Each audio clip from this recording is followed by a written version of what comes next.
Hey guys, welcome back to my new video. This is Ankit Maich. तो आज हम बात करने वाले हैं जो आपकी बीएड की जो सेशनल वर्क की डायरी होती है उनके बारे में।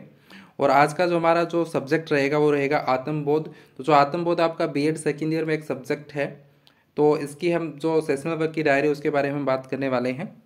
तो आपको पता है कि सबसे पहले जब सेशनल वर्क डायरी बनाते हैं तो उसमें अपना इंट्रोडक्शन वगैरह लिखते हैं और इंडेक्स बनाते हैं। उसके बाद आपकी जो डायरी है वो शुरू होती है। तो सबसे पहले जो डायरी में आपको प्रस्तावना लिखनी होती है। भाई अगर आपके कॉलेज में आपने अगर टीचर ने कोई पर्टिकुलर आपको कोई टॉपिक दे दिया कि इस टॉपिक पर आपको सेशनल वर्क की डायरी बनानी है, तो उस टॉपिक से रिलेटेड आप अपना प्रस्तावना बनाओगे या फिर अपनी मर्जी से आपको एक टॉपिक चूज करोगे और उसके हिसाब से अपनी प्रस्तावना बनाओगे।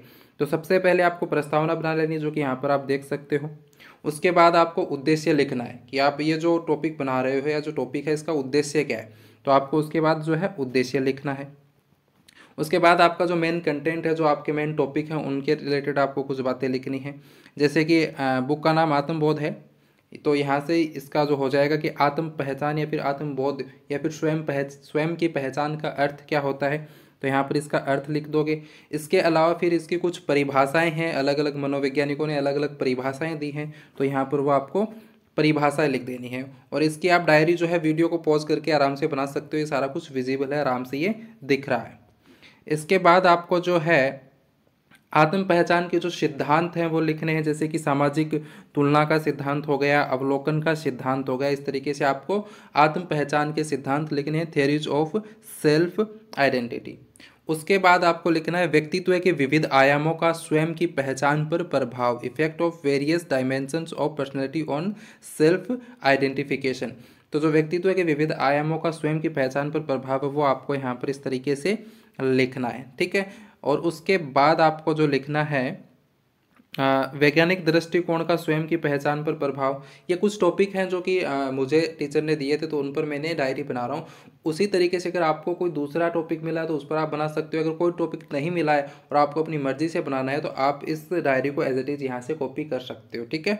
उसके बाद आपको लिखना है कि पहचान निर्मित करने में तकनीकी व वैश्वीकरण का प्रभाव, ये आपको लिखना है। और यहाँ से आप वीडियो को पॉज करके इसको लिख भी सकते हो। और वैसे सेशनल वर्क डायरी में लिखना भी इंपॉर्टेंट है, और उसके साथ साथ जो उस डायरी की डेकोरेशन है वो भी उतनी ही इंपॉर्टेंट है।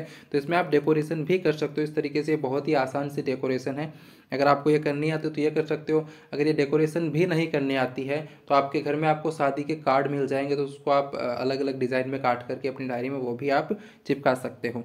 वो कार्ड वाली डायरी भी मेरी बनाई हुई है, आप जो एक मेरे चैनल पर प्लेलिस्ट बनी हुई है सेशनल वर्क फॉर बीएड, तो उसमें आप देख सकते हो। उसमें जो शादी के कार्ड से भी मैंने कुछ डायरियाँ बनाई हुई वो भी आप चेक कर सकते हो। इसके बाद आपको लिखना है कि विद्यालयीकरण पहचान एवं निर्माण की प्रक्रिया के रूप में, यह आपका एक टॉपिक हो जाएगा। इसके बारे में यहाँ पर मैंने डिटेल से लिखा है। इसके बाद है एक चिंतनशील व्यवसाय के रूप में अध्यापक, ये भी आपको इसके अंदर लिखना है। उसके बाद आपको जो लिखना है वो लिखना है जॉन डीवी के बारे में कुछ यहाँ पर विचार हैं। और इसी के साथ आपके स्टर्नबर्ग एवं विलियम्स के कुछ विचार जो हैं, उनकी कुछ परिभाषाएं हैं, उनके कुछ कोटेशन है, तो वो आपको यहाँ पर लिखने हैं।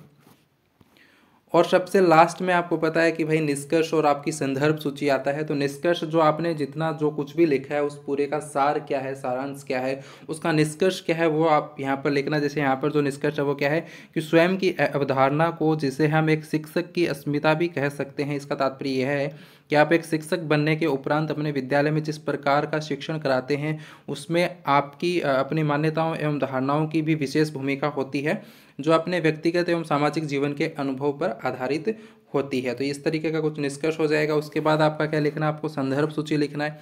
तो संदर्भ सूची में क्या लिखना है कि आपका संदर्भ क्या रहा है, ये जो आपने जो जितना भी कुछ लिखा है वो कहाँ से लिखा है। अगर किसी बुक से लिखा है तो उस बुक का नाम क्या है, उस बुक के लेखक कौन है। और अगर आपने इंटरनेट से लिखा है तो उस वेबसाइट का नाम क्या है। अगर आपने यूट्यूब से लिखा है तो आप यूट्यूब भी लिख सकते हो। तो जहाँ से आपने ये कंटेंट लिया है उस संदर्भ का आपको नाम लिखना है। तो जैसे यहाँ पर मैंने इस बुक से लिखा है तो ये बुक का नाम आ गया यहाँ पर, सॉरी यहाँ पर जो है ये बुक का नाम आ जाएगा, ये इसके लेखक हो गए। और एक वेबसाइट से लिखा तो उस वेबसाइट का नाम मैंने यहाँ पर लिख दिया, तो वो आपका संदर्भ सूची हो जाएगा। इसके अलावा अगर आपको कोई लेसन प्लान बनाने हैं तो यहाँ पर लेसन प्लान के कुछ वीडियोस डाले हुए हैं, मेरे चैनल पर प्लेलिस्ट बनी हुई है लेसन प्लान नाम से, वो चेक कर सकते हो। अगर सेशनल वर्क की बाकी की और डायरीज देखनी है आपकी बीएड फर्स्ट ईयर और बीएड सेकंड ईयर दोनों की, यहाँ पर डायरीज आपको मिल जाएंगी। और अगर आपको माइक्रो टीचिंग की भी कुछ डायरीज देखने तो वो यहाँ पर आप देख सकते हो। इसमें सारे कौशल करवाए हुए हैं, प्रस्तावना कौशल, व्याख्या कौशल, उदाहरण कौशल, उद्दीपन परिवर्तन कौशल, श्यामपट्ट कौशल, प्रश्न कौशल, जितने भी जो कौशल होते हैं आपके माइक्रो टीचिंग के वो सारे आपको यहाँ पर देखने को मिल जाएंगे। तो ये एक छोटा सा वीडियो था। अगर वीडियो पसंद आया तो वीडियो को लाइक करना, चैनल पर नए हो तो चैनल को सब्सक्राइब करना। मिलते हैं नेक्स्ट वीडियो में। Thank you so much for watching. Bye.